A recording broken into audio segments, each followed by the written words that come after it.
మొన్న పవన్ కళ్యాణ్ ఇక్కడ హైదరాబాద్లో మీడియా సమావేశంలో మాట్లాడిన మాటలు, వ్యాఖ్యలు, చేసినటువంటి వ్యాఖ్యలు పై పెద్ద ఎత్తున దుమారం రేగుతుంది. తెలంగాణ మీ అయ్య జాగిరా అన్నము, వైఎస్ రాజశేఖర రెడ్డిని కూడా ఆయన లేని విషయాల్ని అది అభూతమైనటువంటి అసంబద్ధమైన వ్యాఖ్యలు చేయడము, ఈ రకరకాల పరిణామాలు మొత్తానికి ప్రాంతీయవాదాన్ని ఇంకోసారి రెచ్చగొట్టే ప్రయత్నం చేశారా అనే ఆరోపణ కూడా గట్టిగా వినిపిస్తుంది.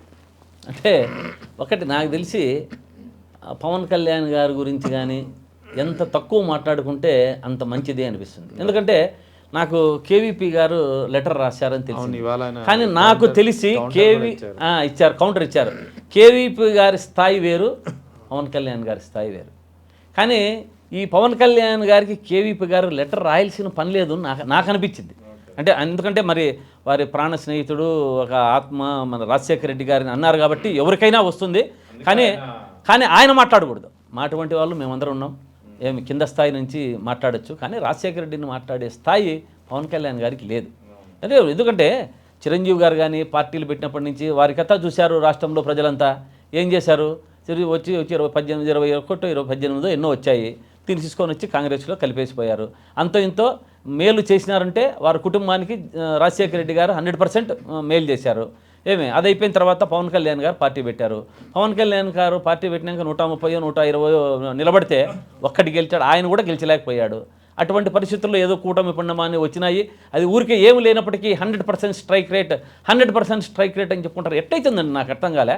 100% స్ట్రైక్ రేట్ అంటే 175కు 175 నిలబడి అది గెలిస్తే 100% స్ట్రైక్ రేట్.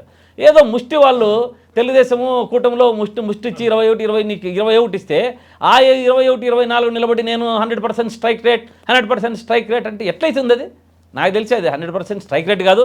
నీకు ఇప్పుడు ఏదో తెలంగాణలో నిలబడి ఏదో తొడగొట్టినాడు, ఇక్కడ నిలబడి ఇదే ఆంధ్రాలో నిలబడి తొడగొట్టి వచ్చేసారి నిలబడమని చెప్పండి. దమ్ము ధైర్యం ఉంటే నిలబడమనండి అతన్ని, పవన్ కళ్యాణ్ గారిని. ఊరికే ఏదో మాటలు వేగ్గా మాట్లాడుతాను. ఏం మాట్లాడుతుంటాడో పక్కన విజిల్లు, ఏదో రాజకీయ అవగాహన లేదు, ఒక రాజకీయం మీద స్పష్టత లేదు, అతను ఏమి చేయాలన్నది అతనికే తెలియదు. ఒకటికి ఒకటి మాట్లాడిన చోట ఇంకొకటి ఇంకో చోట మాట్లాడిన చోట ఏదన్నా ఇక్కడ మాట్లాడిన దానికి ఇంకొక చోట మాట్లాడిన దానికి పొంతనే ఉండదు. కాబట్టి దాన్ని నాకు తెలిసి పవన్ కళ్యాణ్ గారి మాటలు అంత పరిగణలోకి తీసుకోవాల్సిన పని లేదు. ఇదంతా మోడీ గారికి తెలుసో లేదో నాకు అర్థం కాదు. అంటే ఆయన ఇంపార్టెన్స్ ఇస్తున్నాడు, వాళ్ళ ఇంటికి పోతున్నారంటే అబ్బా రాష్ట్రంలో ప్రజలు మోడీ గారు హైదరాబాద్లో పవన్ కళ్యాణ్ గారు ఇంటికి పోయినారు. ఇదే విజయవాడలో ఇంట్లో అక్కడ ఉండి అక్కడికి పిలిచిండొచ్చు కదా, ఎందుకు హైదరాబాద్లో వచ్చి ఉన్నారు? ఒకవేళ బాగలేదు, సరే ఉన్నావు, నువ్వు ఏం చేసావు, ఏం తీసుకొచ్చారు మోడీ గారితో? పోలవరానికి ఏమన్నా నిధులు తీసుకొచ్చారా? మన విశాఖపట్నంలో స్టీల్ ప్లాంట్కి ఏమైనా నిలబెట్టగలిగారా? ఏం చేస్తున్నారు? రాజధానికి అప్పులు చేస్తున్నారు తప్ప రాజధానికి ఏమైనా దిల్లు తీసుకొని వచ్చి రాజధాని కడుతున్నారా? ఏది లేదే. ఇంక అంత మాత్రానికి మీకు ఎందుకు వాళ్ళతో? మీరు ఎందుకు ఊరికే మోడీ గారు అంతా గొప్పలు చెప్పుకునేదానికేనా? ఊరు గొప్ప ఊరు తుబ్బ అన్నట్లుంది కొత్త పరిస్థితి. కాబట్టి ఎటువంటి పరిస్థితుల్లో ఈ పవన్ కళ్యాణ్ గారు రాజకీయ స్పష్టత లేని మనిషి అనేది అందరూ వాళ్ళ క్యాడర్లోనే ప్రతి ఒక్కరు తెలుసుకున్నారు. ఇప్పటికే చాలామంది రజనీ అనే అమ్మాయి కానీ కొంచెం బాగా మాట్లాడే వాళ్ళే చాలామంది పక్కకి వెళ్ళిపోయే పరిస్థితి ఉంది పార్టీలో. ఎందుకంటే నిలకడలేదు, మా అన్నకు నిలకడలేదు. మా అన్న ఏం చెప్తారో మాకే తెలీదు. మా అన్న మరి రేపు ఏం సూచిస్తాడో మాకే తెలీదు. ఈరోజు చెప్పిండేది రేపు చెప్పడు, రేపు చెప్పిండేది ఎల్లుండి చెప్పడు. కాబట్టి అటువంటి పరిస్థితుల్లో మేము ఉన్నాము. కాబట్టి మేము కూడా కొంచెం ఏదో మా పని మేము చూసుకుంటాము అనే టైపులో కార్యకర్తలలో నుంచి అంతా నాయకులతో కూడా ప్రతి ఒక్కరితో ఉంది. ఏదో నిదానంగా నా కార్యకర్తలు ఇప్పుడు నేను చెప్పేది ఏమంటే ఒకటి, రెహమాన్ గారు రాజకీయంగా లబ్ధి పొందాలి, నీ పార్టీ ఉండాలంటే నువ్వేం కావాలా? ముఖ్యమంత్రి కావాలి. నువ్వు ముఖ్యమంత్రి అయితే నీ క్యాడర్కు నువ్వు ఏదన్నా మంచి చేసేది, మేలు చేసేది ముఖ్యమంత్రి స్థాయిలో అయితే చేయగలడు. ఈ కూటమి ప్రభుత్వంలో కూటమితో ఉండి నువ్వు వాళ్ళు వేసిన భిక్ష నువ్వు 21, 24 తీసుకొని ఇంకొకరికి ఏదో 2 కార్పొరేషన్లు తీసుకొని ఇంకొకరికి తీసుకొని మిగతా కార్యకర్తలంతా ఏ గంప కింద మూసిపెడుతున్నావు? వాళ్ళు కూడా అప్పటికే తెలుసుకున్నారు కదా, వాళ్ళు మాకు ఇంకా ఏమి లేని పరిస్థితి. ఎన్ని రోజులని ఇప్పుడు అంతెందుకు చూద్దాం, కాపులే వెళ్ళిపోయారా? రాము అనేవారు ఎలా మాట్లాడుతున్నారు?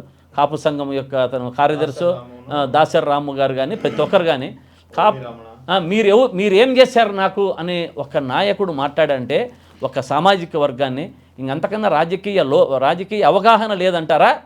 వారిలో రాజకీయ పరిపక్వత ఎక్కువైందంటారా? నాకైతే అర్థం కాలేదు.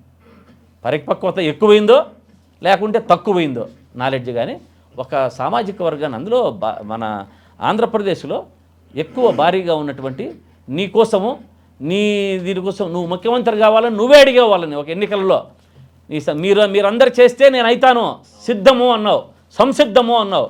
అంతలోపలికే 15 ఏళ్ళు ఊడిగము అంటున్నావు. ఎంత మాత్రం సబబు ఇది? అంటే నువ్వు వేరే వాళ్ళకు ఊడిగం చేసేదానికి ఒక సామాజిక వర్గం అంతా మీ వెనకమ్మడి ఉండాలా? వాళ్ళు ఎన్ని రోజులను ఒప్పుకుంటారు, ఎన్ని రోజులను ఉంటారు? కాబట్టి ఇవంతా కూడా నాకు తెలిసి రాజకీయ అనిశ్చితిలో ఉన్నాడు పవన్ కళ్యాణ్ గారు. వారు ఏదో ఈ లోపల తెలంగాణలో ఇక్కడ ఒకటి చిచ్చు పెట్టడం, దానికి కేవీపీ గారు కౌంటర్ బాగానే ఇచ్చినట్లున్నారు. ఏదన్నా అయితే చదివారు కదా, కేవీపీ గారు చదివారు, దాంట్లో 2-3 అంశాలు బాగా చెప్పారు. చేతనైతే కేవీపీ గారు సవాలును స్వీకరించి దానికి సమాధానం చెప్పమనండి పవన్ కళ్యాణ్ గారిని సూటిగా మీ టీవీ ద్వారా ప్రశ్నిస్తున్నాను. ఏదో గన్ అన్నాడు, రాజశేఖర రెడ్డి మాట్లాడే స్థాయా అది? ఏమన్నది మా కొంతమంది నాయకులు కూడా చెప్పారు.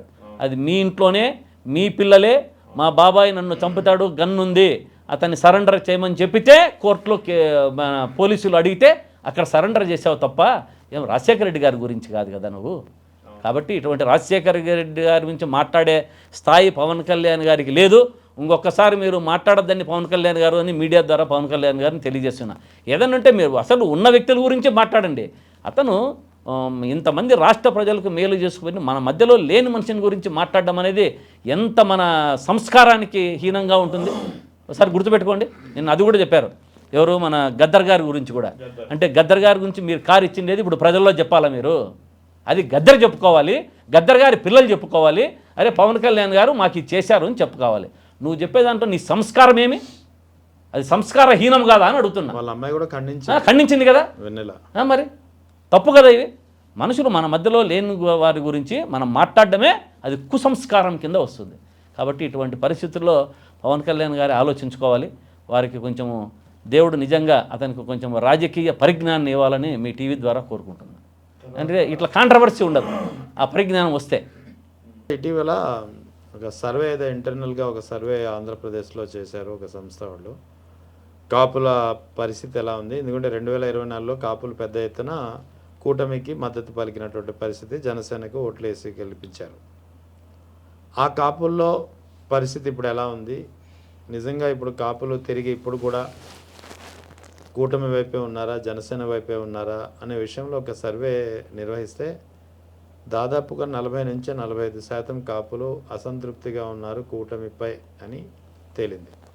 మీరు తక్కువ చెప్తున్నారు. మీరు 40%, 45% అనేది చాలా తక్కువ. దాదాపు 80 to 90% కూటమి ప్రభుత్వానికి వ్యతిరేకంగా ఉన్నారు.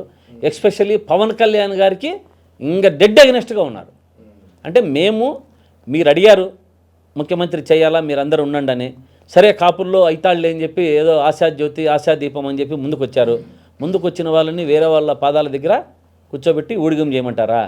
కాబట్టి ఎటువంటి పరిస్థితుల్లోనూ మీరు చెప్పినట్ల 40% కాదు, 80 to 19%. ఎందుకంటే మా అనంతపూర్ జిల్లాలో కాపు సోదరులు చాలా ఎక్కువ. బలిజ అంటారు కాపు సోదరులు. అందులో అందరూ కూడా నాకు చాలా కావలసిన వారు, సన్నిహితులు. వారి ద్వారా వింటూ ఉంటారు. రోజు వస్తారు, వద్దులేనా ఎందుకు ఊరికి అతని గురించి మాట్లాడతావు, టైం వేస్ట్ అనే పరిస్థితులు వచ్చినారు కాపులు. ఇదే పరిస్థితే. ఎందుకన్నా మాకు ఆలోచన కూడా లేదు అతని గురించి. అయిపోయింది అప్పుడే. ఎప్పుడైతే 15 ఏళ్ళు దాసోహం అన్నాడో మాకు రక్తం అంతా ఉడికిపోయింది. ఇటువంటి వానికి మేము సపోర్ట్ చేసినామా అన్నది వాళ్ళలో వచ్చేసింది కాపులు.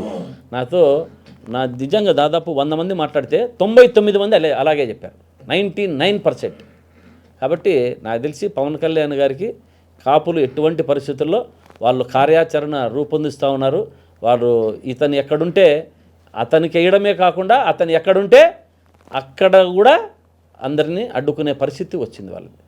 కాబట్టి ఎటువంటి పరిస్థితుల్లో మనం అనుకుంటున్నాం చాలా తెలివైన వారు మనకు రాష్ట్రంలోనే. నిజంగా ఒకవేళ రాజకీయంగా ముఖ్యమంత్రులుగా ఇంతవరకు రాలేకపోవచ్చు కానీ ఆ సామాజిక వర్గానికి ఉన్నంత నాలెడ్జ్, తెలివి కానీ ఎక్కువ బాగా. వాళ్ళు చాలా అవగాహన దీంతో ఆలోచించుకుంటారు.